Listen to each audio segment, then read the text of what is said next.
Well, guys, I am finally back from my vacation. And, of course, finally got the computer all reset up. So now it's time to get to, for the 8th year in a row, my 2023 NFL season picks as the kickoff game is tonight. Cannot wait for it. As, of course, I do every week, I show my weekly results and all that. Hopefully this year I'll do really good, because I did not have a good start to the year last year.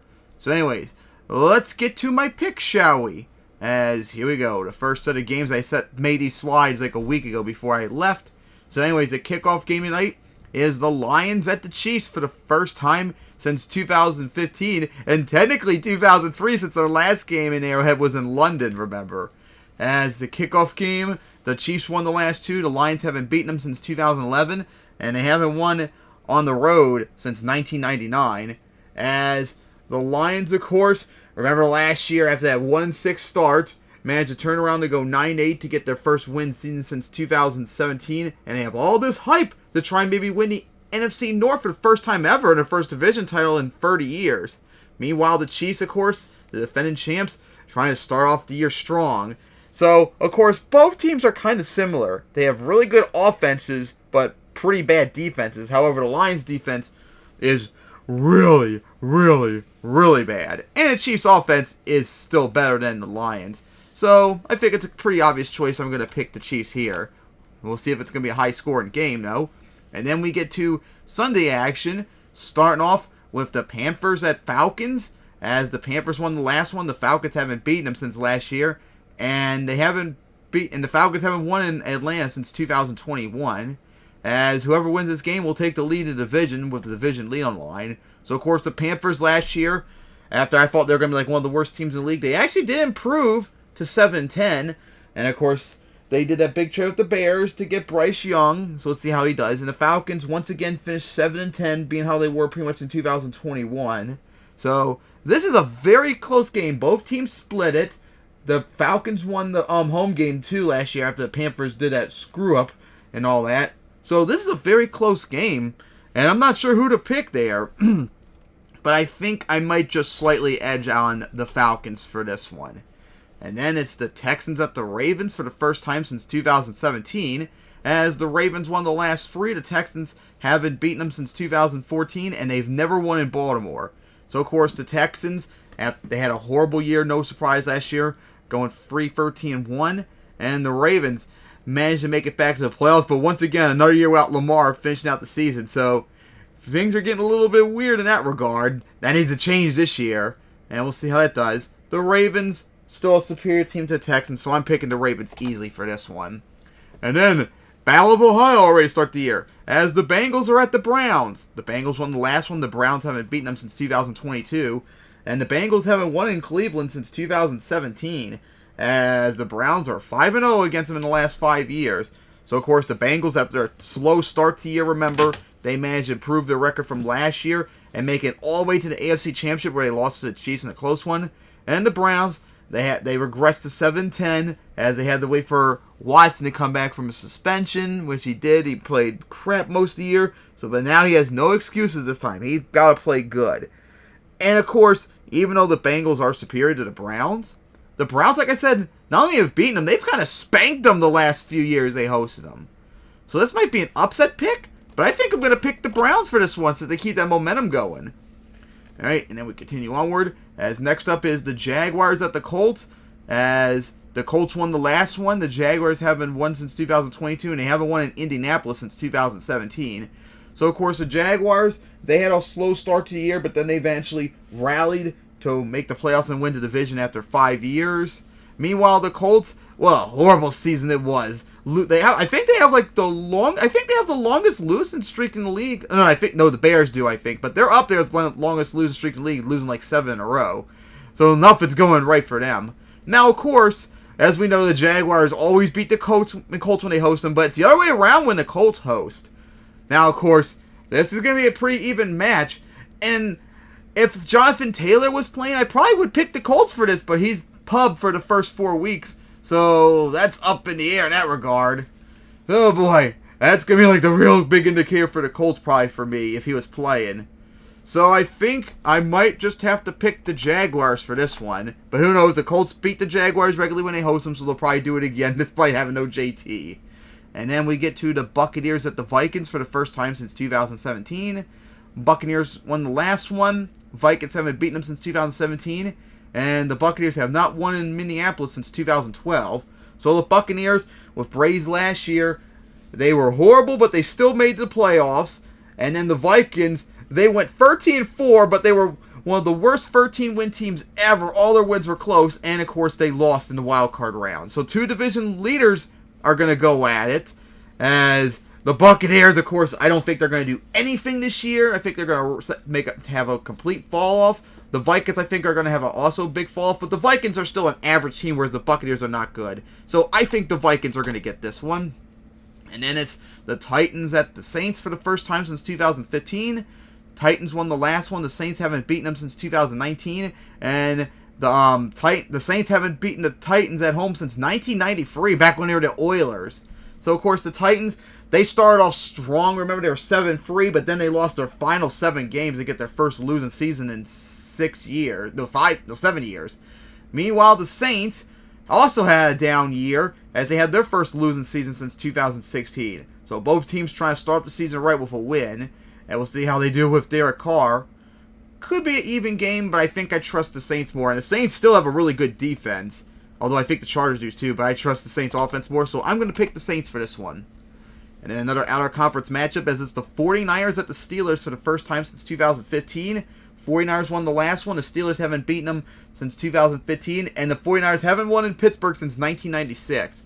So, of course, the 49ers, remember, they had a slow start to the year. But then they have the longest win streak in the league, I think. They won like 10 in a row and made all the way to the conference championship where they lost to the Eagles. Meanwhile, the Steelers had a horrible start to the year. But, of course, as always, they managed to turn around, win all their remaining games to still have a winning record to wrap up the season. As the 49ers are one of the best teams in the league. The Steelers are not really that good, but they always find ways to still win, have a winning record. So the Steelers also have a trend of not only do they usually struggle against bad teams, they also play good against really tough teams. So this could be an upset in the works, maybe. Maybe the Steelers can upset the 49ers, but I'm still going to pick the 49ers for this one. And then it's the Cardinals at the Commanders for the first time since 2017. The Cardinals won the last one. The Commanders haven't beaten them since 2018. And the Cardinals have not won in Landover since 1998. So, of course, the Cardinals had a horrible season last year. And, of course, Kyler Murray is still not starting. He's probably not going to play till near the end of the year. So, not looking good for them. The Cardinals look like maybe one of the worst teams in the league.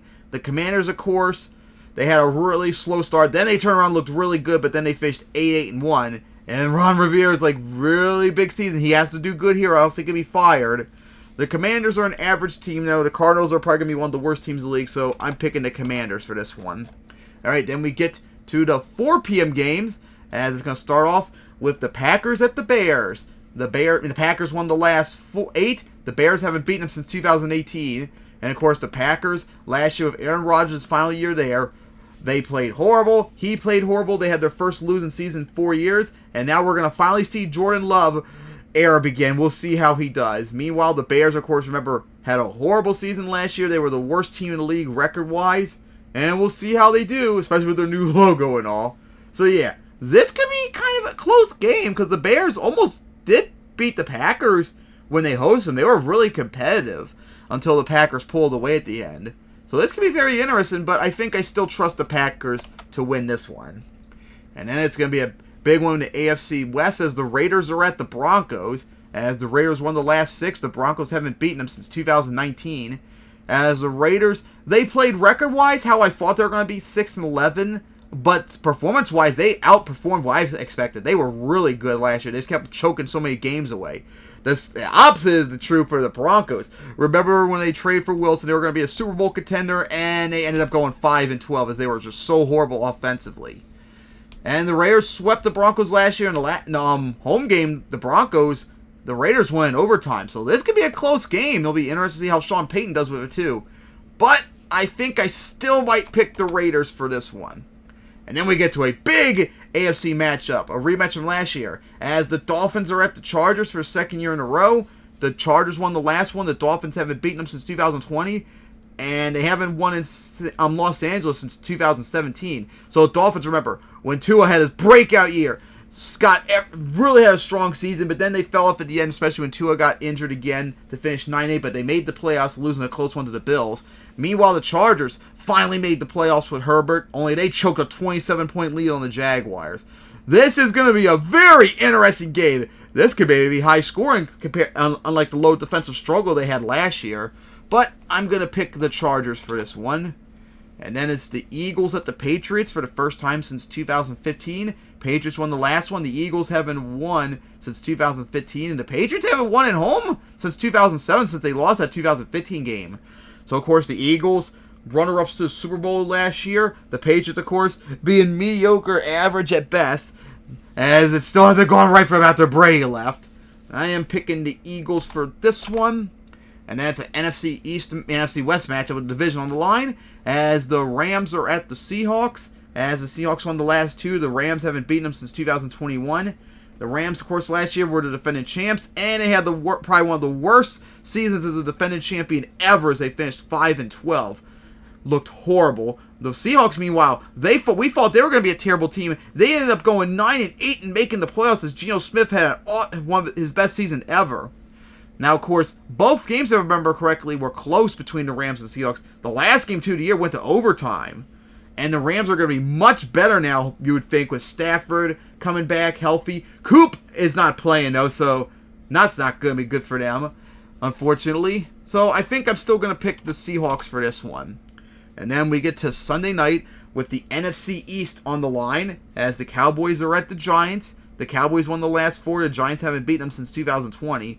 Of course, the Cowboys last year finished 12-5 once again, but they were not as impressive, especially since Dak was not good, led the league in interceptions. Ugh. Statistically, he was worse than Brady and Rodgers, so if we shit on them for being bad, then we got to shit on Dak even more. Meanwhile, the Giants had a really bounce-back year, going 9-6-1, making the playoffs, winning a playoff game, too, hoping that Saquon can have another amazing year, and hopefully Jones, after the big contract he had, could actually show up and actually be an elite player. Now, both games last year were very close, remember. It'll be interesting to see. And I think maybe an upset, I might pick the Giants for this one. And then watch the Cowboys are going to go in there and destroy. Because I still have a feeling the Giants are going to have like a 2017 season after they made the playoffs in 16. And then we get to the Monday night game, as it's the AFC East on the line, as the Bills are at the Jets. As the Bills won the last one, the Jets haven't beaten them since 2022, and the Bills haven't won in East Rutherford since 2021. As the Bills, of course, one of the best teams in the league, only to fall short in the playoffs. The Jets, meanwhile, they had a very strong start to the year with one of the league's best defenses and a really good running game at 7-4, but because of quarterback play, they regressed. I mean, they finished 7-10, but hey, they now trade for Aaron Rodgers, and even if he played like he did last year, the Jets should be a playoff team still, because Aaron Rodgers last year was significantly better. No competition compared to the quarterback play the Jets had last year. So this could be the division lead on the line for the entire division. These two are going to go at it this year if Rodgers plays good. And you know what? I'm actually going to pick the Jets, possibly an upset. After all, they did beat the Bills last year with terrible quarterback play. Now they have Rodgers, who's superior. So cannot wait to see that game. So those are my picks for Week 1. I cannot wait for the kickoff game tonight. And, of course, see you all next week on Thursday for my picks for Week 2. So, of course, for my Week 1 picks, I have Chiefs over the Lions, Falcons over the Panthers, Ravens over the Texans, Browns over the Bengals, Jaguars over the Colts, Vikings over the Buccaneers, Saints over the Titans, 49ers over the Steelers, Commanders over the Cardinals, Packers over the Bears, Raiders over the Broncos, Chargers over the Dolphins, Eagles over the Patriots, Seahawks over the Rams, Giants over the Cowboys, and Jets over the Bills. So see you guys next time for Week 2.